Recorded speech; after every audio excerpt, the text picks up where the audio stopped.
Hello everyone, my name is Abdullah Ahmed and I will be doing a presentation on osteoarthritis. Now, what do you think this word means? Hands up please. Arthritis in the bones. Okay, the name is kind of misleading. The word osteo, rightly said, means bones, like you said, and arthritis is a general type of disease. Any disease that's related to the joints is called arthritis. But osteoarthritis is the most common type. The word osteo means bone. The word arth means joint, and ritis means inflammation. Why I picked it? Well, it's the fourth leading cause of disability in the world. So it's pretty common. All of you probably know someone affected by osteoarthritis. Well, I mean, I do, maybe. Okay, so this is a synovial joint. While there's osteo in it, osteoarthritis primarily acts here, in the joint of the bones. So I'll just go through what it is. So you've got the bone here, and this is a synovial joint. Protecting the joint from like rub and wear is articular cartilage.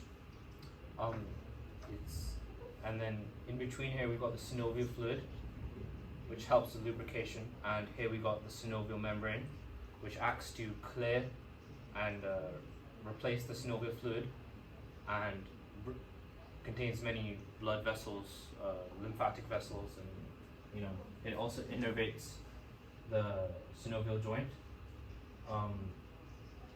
Any questions?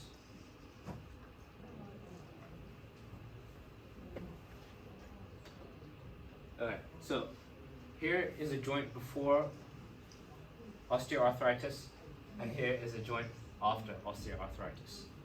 As you can see, osteoarthritis is essentially the breakdown of the articular cartilage. Now, what starts osteoarthritis is hard to pinpoint exactly what's the primary cause, because it's a disease that happens over a very long period of time. Now, this also links with the fact it's also a disease that affects old people very much, people with old age, so it's harder to determine. But essentially, it begins with an initial damage to the joint. So the articular cartilage within the joint, it stops rub and wear. However, if there's for example, like you get into an accident where you hurt your joint, the articular cartilage can take damage.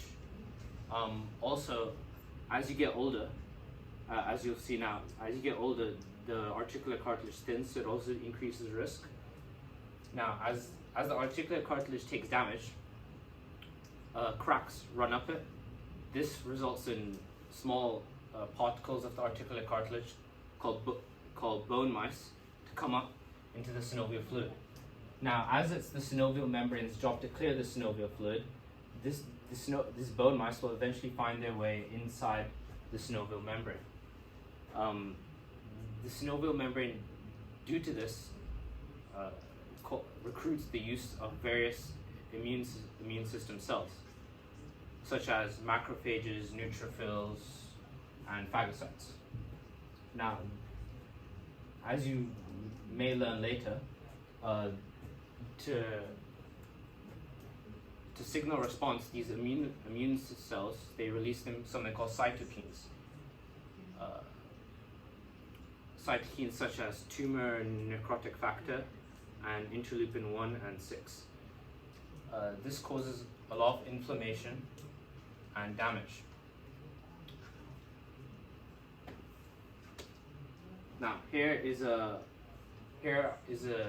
scan of a finger which has acute osteoarthritis. Now, you can see here, as the articular cartilage damages, the bones are free to rub against each other and compress. This is called joint space narrowing, and causes damage such as eburnation of the bones, where they rub against each other and become almost wood-like. Eben. Furthermore, as the immune cells release cytokines, they also release enzymes and hormones which activate the osteoclasts within the joint. This causes them to create new bone tissue and around the joint.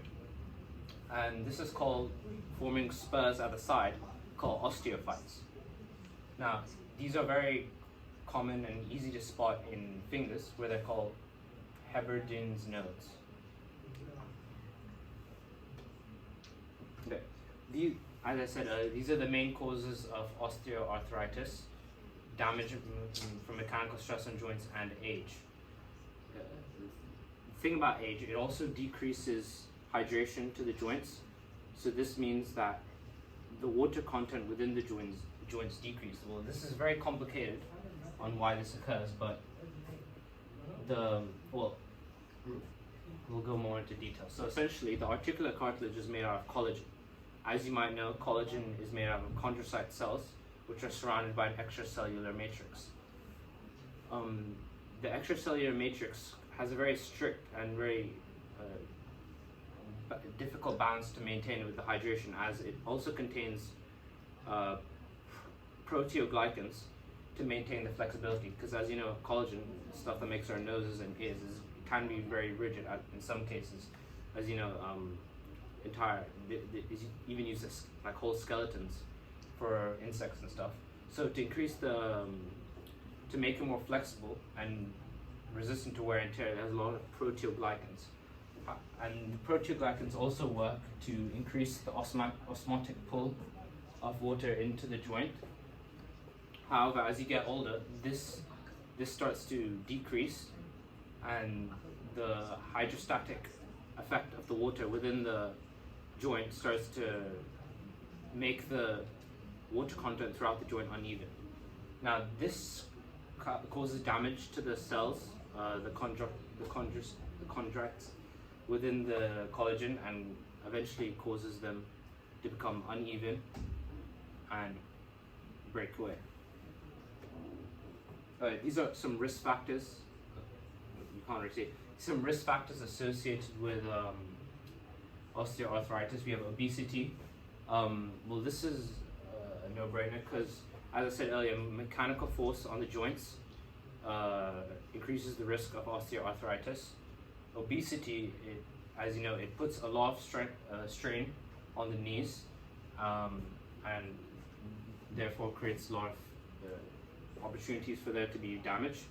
Being female, not so much. It relates to how they have an increased risk of osteoarthritis around the hips, and also physically taxing job, and often with weightlifting and other athletes, there's joint injury, which can increase the risk. What are the symptoms? Okay, so in diagnosis, you look for joint pain that is increased with exercise and relieved with rest. Swelling, as I said, there's inflammation from the cytokines.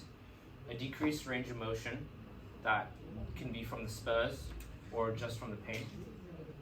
Crepitus, which is a crackling noise. The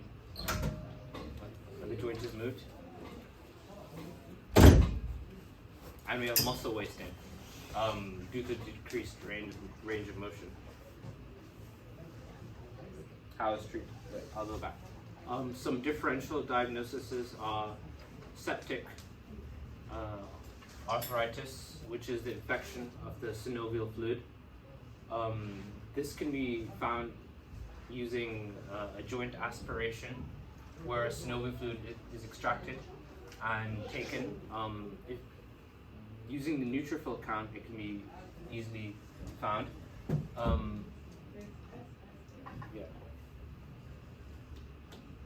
How it's treated? Well, there's two main ways. There's pharmaceutical and non-pharmaceutical.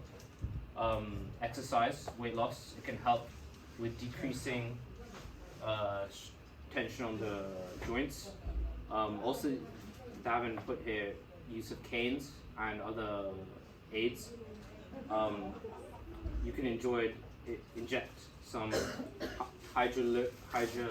hyaluronic acid and other steroids into the joints, painkillers, and there's also joint replacement surgery. That's it. Is there any questions?